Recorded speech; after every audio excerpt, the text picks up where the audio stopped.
Salut Manakama, c'est Trolli, j'espère que vous allez bien. Je vous retrouve aujourd'hui pour une nouvelle vidéo et un nouveau concept qui s'appelle Kezako Anime. Alors, le but est très simple. Je vais donc, épisode par épisode, vous présenter un animé que vous ne connaissez peut-être pas. Aujourd'hui, dans ce premier épisode de Kezako Anime, je vous présente Tiger et Bunny. Programme, présentation, résumé, mon avis et une potentielle saison 2. Bien évidemment, le but n'est pas de spoiler ou de dire tout ce qui se passe dans l'animé, c'est fait pour vous présenter l'animé, et pour peut-être vous donner envie de le regarder. C'est pas pour vous dire tout ce qui se passe ou quoi, voilà. Bon. Avant qu'on commence, je vais donc juste vous dire une petite anecdote personnelle sur cet animé Tiger et Bunny. Alors, Tiger et Bunny, c'est le premier animé que j'ai regardé sur Game One. Voilà, c'est pas le premier animé que j'ai vu de toute ma vie, mais c'est le premier animé que j'ai vu sur Game One. Donc j'avais des souvenirs qui étaient un petit peu flous, je savais que c'était une histoire de super-héros, et bizarrement, je me souvenais de ce personnage-là. Voilà, j'en dirai pas plus, mais voilà. Et après, j'en avais entendu parler dans des vidéos de youtubeurs qui, voilà, vous savez, le genre de vidéo où ils vous présentent 5 animés que vous ne connaissez pas, machin, enfin bref. Des genres de vidéos comme ça. Et c'est vrai, bon, après, j'ai pas beaucoup cherché, mais je voulais le revoir, je voulais regarder cet animé. Et puis, je sais pas, après, je l'ai pas, comme je dis, j'ai pas vraiment cherché à quoi. Et au final, il y a quelques mois, et ben, Netflix l'a mis sur son catalogue, et j'étais très content de pouvoir le regarder. Donc voilà. Donc aujourd'hui, je vous fais une vidéo parce que eh bien, j'ai pu le regarder pendant les vacances. Et voilà. Donc on va tout de suite commencer avec la présentation de cet animé, Tiger et Bunny. Avant qu'on commence, une petite précision. Tout de même, toutes les informations qui sont dans cette vidéo viennent de Wikipédia, donc tout le résumé et toute la partie présentation viennent de Wikipédia, donc je mets le lien dans la description si vous voulez aller voir plus en détail tout ce qu'il y a. Voilà. Donc j'ai fait en fait un copier-coller, j'ai changé quelques trucs, j'en ai rajouté, et voilà. Mais sinon, principalement ça vient de Wikipédia. Voilà. Bon, on peut maintenant commencer. Alors, Tiger et Bunny est une série d'animation japonaise de une saison et 25 épisodes créée en 2011 par le réalisateur Keiichi Sato et produit par le studio Senrise. En France, la série est diffusée par Kazé en streaming légal et gratuit, puis à la télévision depuis le 4 octobre 2013 sur la chaîne J1, ainsi qu'à partir de septembre 2014 sur Game One. Donc ce doit être là où j'ai découvert cet anime, sur Game One. L'anime est adapté en manga. Et ça je voulais quand même revenir dessus, c'est que c'est pas un manga qui a été adapté en animé, c'est vraiment un animé qui plus tard a été adapté en manga. Je trouve que c'est assez intéressant. Bon. Et en France, donc cette série, elle est éditée par Kazé. Les seuls 5 tomes sont sortis actuellement. Des adaptations, oh là là, des adaptations en films d'animation ont aussi vu le jour, Tiger et Bunny The Beginning en 2012 et Tiger et Bunny The Rising en 2014. Alors, ces films, je ne vais pas pouvoir vous en parler étant donné que je ne les ai pas vus. Peut-être qu'on fera une vidéo sur ces deux films. On verra. Voilà. Maintenant, on passe à la partie résumé. Aucun téléspectateur de Sternville City, une mégapole bâtie sur plusieurs niveaux de 22 millions d'habitants, ne rate Hero TV. Une espèce de jeu télévisé filmé en direct où sont mis à l'honneur les héros de cette ville. Chacun sponsorisé par une marque d'enseigne et dirigé par Agnès Joubert, productrice de Hero TV en personne. Ils sont des Next, des humains nés avec des super pouvoirs, apparus pour une raison inconnue il y a 45 ans. Le but du jeu est que chaque héros doit récolter le plus de points de sauvetage possible, points qui sont distribués selon leurs exploits, comme par exemple arrêter un fourgon volé, capturer un criminel, désamorcer une bombe, etc., etc. La personne qui dispose du plus de points est sacrée roi des héros à la fin de la saison. À Sternville, il y a 8 héros qui protègent la ville. Sky Eyes, Blue Rose, Dragon King, Fire Emblem, Rock Bison, Origami Cyclone Barnaby Brooks Jr. et Wild Tiger. Wild Tiger, sous son identité civile Kotetsu Kaburagi, qui est donc le protagoniste de cet anime, vétéran du monde des super-héros, est forcé de faire équipe avec un débutant dans le domaine, Barnaby Brooks Jr., alias Bunny, comme il l'appelle, qui a des convictions différentes sur le métier de héros et un objectif précis, bien qu'il partage le même pouvoir que Tiger.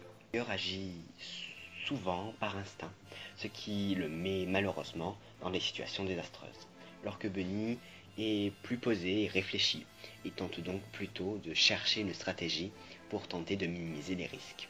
Mais tous les deux font équipe malgré tout et deviennent le célèbre duo Tiger and. Donc on continue avec la partie avis de cet animé Tiger et Bunny. Alors, déjà concernant la partie avis, ce que j'ai fait c'est que j'ai pas rédigé une critique, j'ai énuméré les points positifs et les points négatifs que je vais donc vous partager, et on va commencer par les points positifs. Alors la première chose à dire, c'est l'animation. Voilà, cet animé a une belle animation, sachant qu'il faut rappeler que c'est un animé de 2011, même si il y a beaucoup de 3D, ça reste quand même un très bel animé. Ensuite, je voulais qu'on parle quand même de l'histoire, bien évidemment. Alors, vous prenez l'intrigue principale, elle est assez simple en soi. Elle n'est pas... voilà, mais elle est assez simple. Mais c'est les retournements de situation qui font que l'histoire est donc très intéressante. Et donc d'une grande qualité, je trouve. Voilà. C'est les retournements de situation dans cet animé qui font tout. Voilà, je trouve. Et l'intrigue principale, oui, elle est assez simple, mais en vrai, ça fait le taf, et comme je dis, les retournements de situation apportent beaucoup. Ensuite, c'est la vision des super-héros dans cet animé. Et ça, je trouve ça extrêmement intéressant. Je pense que c'est le gros point positif, d'après moi, de cet animé. C'est que vous prenez un autre manga de super-héros, en ce moment le plus connu c'est My Hero Academia. Et bien, dans My Hero Academia, vous avez une toute autre vision des super-héros, qui est celle celle qui est plus américaine, etc. Vous voyez, la vision plus propre des super-héros, qui est qu'ils s'allient, ils sont ensemble, ils battent des méchants ensemble, etc., etc. Bon, vous avez compris. Mais là, en fait, ces héros, ils sont en concurrence pour savoir qui va sauver la personne, qui va arrêter le méchant, pour récolter des points et pour, à la fin de la saison, devenir le roi des héros. Ce qui fait que plus ils récoltent de points, plus ils sont connus, plus leur agence gagne de l'argent, et plus ils gagnent de l'argent, plus c'est mieux. Voilà. Et donc en vrai, c'est une vision des super-héros qui est grave intéressante. Et surtout qu'il y a aussi cette vision de sponsor et de marque dans cet anime. Vous avez toute une partie où vous avez des placements de produits en fait. Voilà. Donc du coup, je trouve ça super intéressant. C'est une marque qui va faire donc un accord avec l'agence pour que le super-héros passe à la télé et donc mette en avant la marque. Et plus le super-héros va être connu et plus il va avoir de points, et bien plus l'agence va avoir de succès, donc plus la marque également va avoir de succès. C'est une histoire d'argent. Plus la chaîne de télévision qui elle aussi fait de l'argent. Toute une histoire d'argent, et au final, on se rend compte que c'est être une société très réaliste. Voilà. Donc voilà, c'est ce que je trouve vraiment très intéressant. C'est l'utilisation des super-héros dans la société. Ça c'est très intéressant. Ensuite, si on parle du protagoniste, du héros, on a un héros qui est adulte, il a la trentaine. Donc au final, ça rend l'histoire assez intéressante, et ça change un petit peu des héros qui sont tout jeuneaux et qui vont évoluer mentalement et au niveau de physiquement avec leur pouvoir. Là, bien sûr, notre héros change et évolue mentalement, mais au niveau de ses pouvoirs, il est adulte, donc il n'y a pas beaucoup d'évolution de ses pouvoirs, et au final, ça rend l'histoire assez intéressante. Voilà. Donc au final, c'est intéressant d'avoir un héros qui est adulte. Voilà. Ensuite, donc, on a l'humour dans cet animé. Il est très présent, vu que là, on met en opposition Tiger et Bunny, qui ont une vision complètement différente du métier de super-héros, ce qui offre quand même pas mal de scènes assez drôles, ce qui fait que l'humour est assez présent dans cet animé. Ensuite, justement, je parlais de ces deux personnages-là, qui sont les deux personnages principaux. Eh bien, ils sont quand même bien développés, et comme je vous l'ai dit, ces deux personnages-là changent mentalement, ils ont des visions différentes au cours de l'animé, et ça, c'est très appréciable, et voilà. Ensuite, si on parle un petit peu plus des points négatifs, le premier point négatif, alors ça concerne pas vraiment l'animé, là je parle de Netflix, qui en fait, quand il a mis cet animé sur son catalogue, eh bien, ils ont retiré toutes les marques. Voilà. Donc que ça soit dans l'opening et dans l'animé, il n'y a aucune marque. Voilà. Donc du coup, ça enlève pas mal à l'animé. Et sur le coup, quand j'ai regardé ça, ça me choquait pas. Parce que, comme je vous ai dit, ça faisait quand même pas mal de temps que j'avais plus vu cet animé ou quoi. Bon, du coup, ça me choquait pas. Et c'est quand j'ai revu l'opening sur YouTube, je me suis dit, mais attends. Ah d'accord. Et j'avais compris qu'ils avaient en fait enlevé les marques. Voilà, alors je pense que c'est un choix parce qu'ils ont pas mal de... Ils ont été obligés, on va dire. Voilà. Mais du coup, ça enlève tout ce côté-là. Comme je l'ai dit précédemment. Mais bon. Ils n'ont pas eu le choix, on va dire. Ensuite, si on parle là des autres héros, eux c'est dommage parce qu'ils ne sont absolument pas développés. Du moins, ils sont très peu développés. Ils sont développés dans les épisodes HS qui leur sont consacrés. Alors HS, ça dépend. Parce qu'il va y avoir des épisodes quand même où on va développer un petit peu le héros et ça va être quand même en lien avec l'intrigue.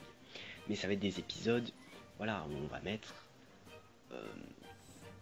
on va développer un seul héros et des fois même on n'a pas développé tous les héros. Donc c'est un peu dommage parce que je préférais que les héros soient développés dans l'intrigue et qu'ils soient même liés à l'intrigue. Là en fait ils sont même pas liés à l'intrigue et ils sont très peu développés.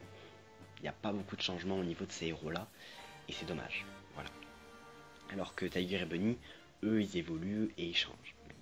Voilà. Du coup, c'était une grosse partie à vie. Mais en vrai, c'est bien, parce que j'ai pu passer sur tous les points que je voulais, etc. Donc on va maintenant... Donc voilà, bon, on va maintenant passer à toutes les informations qui concernent la saison 2. Après que Tiger et Bunny soient disponibles sur Netflix, une saison 2 a été annoncée. La date de sortie de cette saison 2 sur Netflix a été fixée courant 2022. 11 ans plus tard, on aurait une suite à cet animé. Vous imaginez quand même? Ça serait assez ouf et je sais pas si ça a déjà été fait. Mais bon, bref, c'est pas ça la question. En tout cas, quand j'ai lu ça, j'étais très content parce que en fait, je me suis demandé, alors j'ai vu qu'il y avait eu pas mal de problèmes au niveau du manga, au niveau des magazines où le manga sortait, problème de mangaka, etc. Bon bref. Mais au niveau de l'animé, je sais pas pourquoi après la saison 1, mais ils ont pas continué. Je sais pas, ils ont fait des films et tout, mais ils ont pas continué à faire une saison 2 ou quoi. Il faudrait quand même attendre 11 ans pour avoir la suite. Hein. Bon, bref. Mais en tout cas, j'espère que ils vont pas tout refaire. Parce que, comme je vous dis, à la fin de la saison 1, il y avait vraiment de quoi faire une saison 2, quoi. Ça devait pas s'arrêter là pour moi. Il y avait vraiment des choses à faire encore, des choses à exploiter. Enfin bon, il y avait vraiment de choses à faire à la fin de la saison 1. Donc j'espère qu'ils reprendront ces choses-là et qu'ils ne réinventeront pas tout parce que ça serait dommage, quoi. Mais bon. En tout cas, on va bien avoir le contraste entre la saison 1 et la saison 2. Ça va être marrant. Enfin bon, en vrai, je l'attends pas mal cette saison parce que comme la saison 1 m'a beaucoup plu, en fait, je me dis, mais j'ai trop envie de voir ce qu'ils vont faire, quoi. Voilà, c'est un animé de 2011 et en 2022, tu vois totalement en fait presque un autre animé, quoi. Niveau visuel, mais j'espère qu'au niveau de l'histoire et des intrigues, ils vont garder quand même à peu près ce qui avait été laissé dans la saison 1. Sinon, ça n'aura aucun sens, ça sera dommage. Mais bon, bref, on verra. En tout cas, également, prendre ça avec des pincettes parce que ils disent courant 2022, mais vous savez ce qui est en train de se passer, c'est un petit peu plus compliqué en ce moment. Donc, on verra. Mais on espère, voilà. Donc c'était ce premier épisode de Kezako Anime concernant donc Tiger et Bunny. J'espère que ça vous aura plu. Comme je vous l'ai dit, eh bien dites-moi dans les commentaires, est-ce que vous avez regardé cet animé, qu'est-ce que vous en avez pensé, etc. etc. Et puis voilà. J'étais très content de faire cette vidéo, c'est un nouveau concept qui est vachement cool, donc on refera ça avec d'autres animés. Alors comme vous vous en doutez, je vais pas faire des Kezako animes sur des gros animés, je vais pas faire ça sur One Piece ou sur Demon Slayer, ça n'aura aucun sens. Voilà. Le but est de faire ça sur des animés qui sont peu connus, que vous ne connaissez peut-être pas, pour vous les faire découvrir. C'est ça le but, sinon ça n'aura pas d'intérêt. Voilà. Donc voilà, n'hésitez pas à mettre un pouce bleu à cette vidéo si elle vous a plu, à vous abonner à la chaîne, activer la cloche, ça me ferait très plaisir. Comme je vous ai dit, eh bien, dites-moi ce que vous avez pensé dans les commentaires de cette vidéo. Peut-être aussi, dites-moi dans les commentaires, est-ce que vous voudriez que je parle d'un animé en particulier, que je pourrais regarder, un animé qui est peu connu, que je regarderai, et dont je ferai une vidéo plus tard dessus, pourquoi pas. Proposez-moi des animés, et puis allez voir les autres vidéos, et moi je vous dis à la prochaine. C'était Kezako Anime, présenté par Troy Manga. Allez, salut.